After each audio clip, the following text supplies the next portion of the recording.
Hello and welcome to Rolling with Two. I'm Will, and with me as always is the Wicked Warden herself, Sarah. And today we're doing a two-player perspective and accessibility for the Shadow Kingdoms of Valeria. Sarah, tell us a bit about this game. All right. Players are wardens vying to become the next general of the Dark Army. Through worker placement and dice drafting, players gain resources and raise armies to conquer the lands of Valeria. Whoever does this the best and has the most victory points at the end of the game wins. All right, Will, so how do the rules change for two players? So for two players, as for all players, you'll use a different number of gems, which is one of the resources, and a different number of the colored dice. Yep. Beyond that, everything else is the same. So there is no bot needed. This is the evil Lord Nanaman. He has retired, and you're taking his place. So there you go. All right. Issues. So the main and really the only issue we found in a two-player experience is if the players' skill levels are different, it's going to negatively impact the game in terms of the scores are going to be dramatically different, and then the feelings the losing person has about the game, or probably the winning person. It's not going to be as much of a challenge if you're not of equivalent skill. Yes, it is very obvious if your skill levels are different. Yes. And dramatically so. Not even close. Nope. So, yeah. I mean, I would imagine most people that play two-player games will know if they're those type of people. Agreed. There's not a lot of luck to, in other words, to balance out, and there's no catch-up mechanics. Exactly. So, what it does right. Yes, on the other hand, what it does right. So the resource magic gives players control over areas of the game that are typically stagnant in a two-player game that we typically talk about, and that's the cards. So both the champions and the battle plans, you can use magic to discard a card. Either there's one you don't want your opponent to get, or there's just you don't like what's out there and you need something different. You can spend magic to refresh that.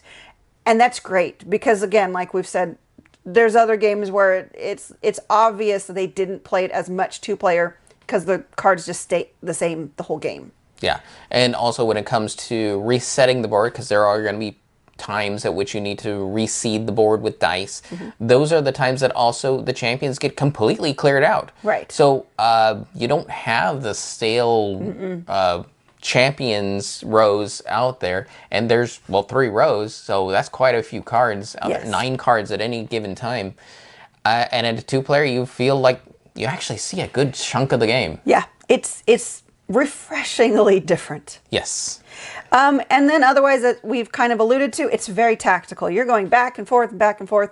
So this is great because if there's certain things that you're like really hoping for, the chances are relatively good, unless, well, you do have to be selecting dice and actions as you go along. So as there are fewer dice on the boards, then it's going to be harder to necessarily get what you want. The other person might think the same as you, that that's the best choice for what's left. So, but otherwise, it's really good. Yes. Accessibility. Okay, so the conquest markers, each player has a set of conquest markers.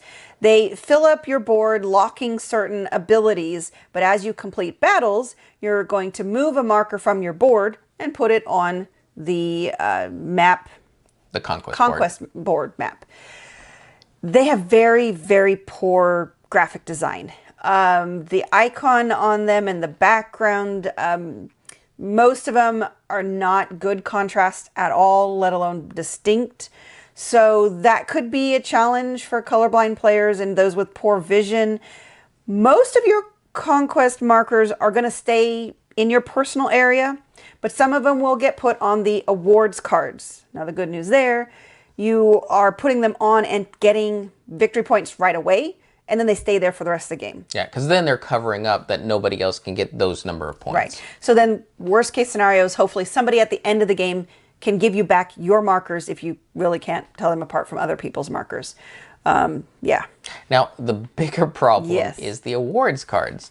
So it tells you in the rules that you separate them by their backs. And it uses some very Poor color choices. So the back is predominantly going to be dark, like black, and there's some purple in there and red. So they use the red to highlight certain horns or spikes off of the weird face thing. I'm sorry. Graphic design is not great for me. Anyways, they say in the rules that it's highlighted. The problem is it's like 2 horns on the left in red indicates 1 stack. 3 horns in the middle being red indicates the middle stack. And then 2 horns on the right being red is the 3rd stack.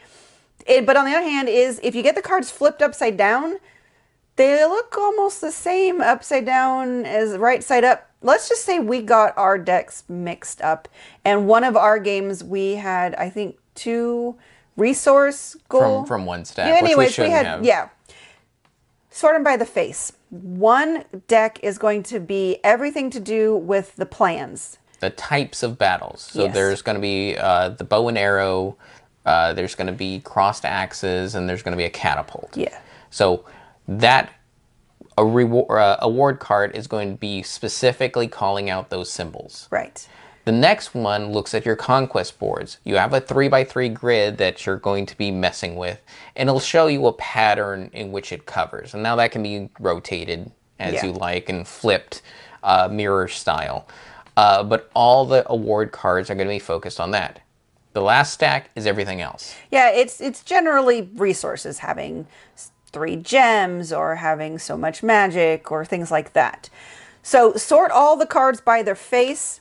Then you've got 3 stacks. Then you can take 1 randomly from each stack and you're good. I just wish that they had done a better back design to be much more distinct. Okay. The only other thing that is not so good is there's a lot of iconography and there's no player aid that has common descriptions for that. And so it felt like a lot of times we were looking up in the rules, I was just skimming through like the card descriptions and looking for the icon. Like one of the awards is having 5 dice. 5 black shape. Yeah, so it was right, that was the whole thing. There was no description of the awards in the book. So we didn't know what it was other than it was a square-like shape that was black and it had the 5 above it. So I had to look through and see if any of the champions referred to the same symbol to actually get the full text to find out that it was any die, the black die shape thing. Yeah, it was a 3-dimensional rendering of a cube, so it Yeah. was tilted, so it created this weird hexagonal Yeah. shape. So unfortunately, if you don't have a player aid or if one's not made soon on Board Game Geek, you're going to be finding yourself looking through the champion list in the back of the rules for a lot of your iconography references. If you play a lot of Valeria games, some of the stuff is very similar to other Valeria games. But honestly, this one introduces a lot of new symbols because battle plans didn't exist, at least in other Valeria games that we've played. We haven't played them all. Yeah, conquest tokens. Yeah, weren't a so thing. there's a lot of new concepts to grasp. And so I know I was looking up when I was seeing a new champion come out, and I'm like, okay, I know that's a battle plan. What's this vertical line on top of the battle plan mean? Because I don't know. So you'd have to look up that champion. She was a bit like a little archaeologist, and goes, well, according to the historical records, the champions of this region said that they used it in this way. So therefore, by inferencing that symbol, it means this. Yes. Maybe. So that is unfortunate. That also means there's going to be a little bit more cognitive, not overload, but weight in terms of learning the iconography to start with. Yeah. Now, what does it do right? Okay, I am severely impressed by the dice. A lot of games use dice for their color, but they never double code them. Most of the time because it is difficult, especially if you're just doing numbers and the colors. So it's like, well, you can use standard dice. But since they're not using standard dice and there are 3 things on each dice side, a big number, which indicates the strength, a small number, which indicates the discount, and then a small symbol, which corresponds with the color. Now they are small, but they're all very distinct because each die color corresponds to one of the races, I guess you would say, in the game. The goblins, the orcs, the skeletons, the gargoyles. And this also corresponds to each of the player types. Like a player is going to play gargoyles and a player is going to play gnolls or whatever it is. So their dice colors match that player color. Not that they're yours, but that's just where it's very thematic. Usually you can get more out of your own color. Right. If you unlock the right ability. That's true. So I'm just like excited because double coding dice is just a thing that should be more often, and it's finally here, and it's awesome and it's amazing and I love it. Yeah, speaking of dice, there's also a subtle thing that I had pointed out to Sarah the other day. So she mentioned there's the big number, that's the strength, so it's always going to be important because you're going to use it to fight the battles. Yeah. Then there's a smaller number that's discount, but it only appeals to certain spots on the board. There's 5 spots on the board in the main game. There's the 5 different shrines, 2 up top, 3 down below. The lower, smaller discount number is down low on the die face because it only applies to the lower symbols of the lower shrines. True. It's positionally... I'm trying to tell Will that I doubt that was intentional, but it is a good way to remember when the discount applies when you take it from a shrine. It's only going to apply for the bottom 3 shrines. Yeah, because we were learning this and we were like, whoa, okay, now we're starting to play. It's like, okay, is this the shrine where I have to pay attention? Is this where I have to pay attention? And if we had known that the lower number only applies to lower shrines, that would have taken a big load off our mind. So whether it was intentional or not, it ended up being a very good reinforcement of how to use that number. Yes. Okay. So continuing on this action iconography, as much as there's not a lot of assistance in learning it, it is all very distinct. If you're colorblind, you're not going to have any issues. They do a very good job of making everything distinct, unique. Yeah, I don't know what, it's just good. It's really good iconography. And then continuing with that, the player's warden and score tracker piece are all uniquely shaped, wooden pieces, meeples. So you're never going to get them mixed up with anybody else's unless somebody plays blue against me. I'm just probably going to move your gargoyle pieces because I'm used to playing blue. She did. I did. One time he's like, you want to play something else? Because I was like, I want to play something other than gargoyles because gargoyles are, dark blue. And I was like, yeah, I should try something different because I could be a different, fun, evil race. And then I start moving his pieces instead of mine. Anyways, let's move on. Yeah. Also, the resource markers are all uniquely shaped. So, I mean, there's just a lot of good graphic design in terms of the shaped pieces that just do a really good job of making this super accessible for anyone with vision disabilities.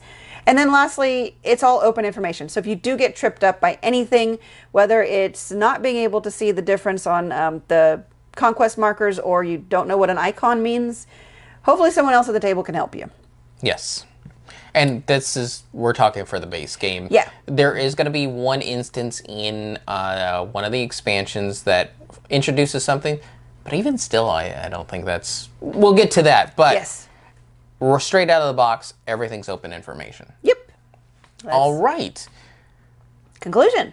2 players. I would say yes, with the caveat that both players should have a good understanding of their skill levels. Now, granted, everybody's skill level is going to be different when it comes to each specific game. But typically, if you play a lot of 2-player games and you know how well you typically do against your opponent, you should know that going in, if there's a big difference between your abilities, this game could be rough for you. It'll showcase that. Yeah. But if you're equivalent skills, you're going to have a really strong head-to-head game. And that should be pretty good. I mean, like I said, I think this is a great game, and I think it is really solid at 2 players. It's just going to depend on whether you appreciate the experience that comes out with that head-to-headness. Yes. Agreed. Have nothing else to add. Sorry. So, accessibility. I'm going to say yes. Everything that we mentioned where there's issues, they're so minor, and they actually, in a number of ways, solve themselves. Like, for example, when the conquest tokens go out on the award cards, well, you don't really need to know it's yours anymore once it's out there because you're scoring the points immediately. So even if they get mixed up, just figure it out when you clean up. Yep. I think the biggest thing is the backs of the award cards, and like we mentioned, you can figure those out by the faces, which we probably recommend. And I'll actually have to say, I don't think it was that detrimental to not have one from each category. Right. I really don't. So if you do get them mixed up, or if you want to mix them up and have a real wide variety of what you can go for, that's also an option. Right. Another option we never even tried is, well, if you don't like the awards being all out there, hand each player 3. Yeah, themselves. You could always make them personal goals. We did talk about it, but we never did actually try it. And that would be an interesting way to go about it. Yeah. But tons of accessibility here. Yes. Very easy, yes. Agreed. All right, that will do it for us here at Rolling with Two. And Sarah, I need to ask. Okay. If you were going to build an army of anything, what would it be? Well, I'm not very evil, so it would probably be Care Bears or unicorns or both. Terrifying. Well, okay, maybe. And why would you ever roll with just one when you can be rolling with two? And remember, if you have any questions, comments, or concerns, you can reach out to us on the various social media platforms at Rolling with Two. That's TWO. We are on Twitter, Facebook, and Instagram. And on YouTube, please like and subscribe. And if you have time, check out the other content Nanaman has found for you, because remember, he's rolling with you.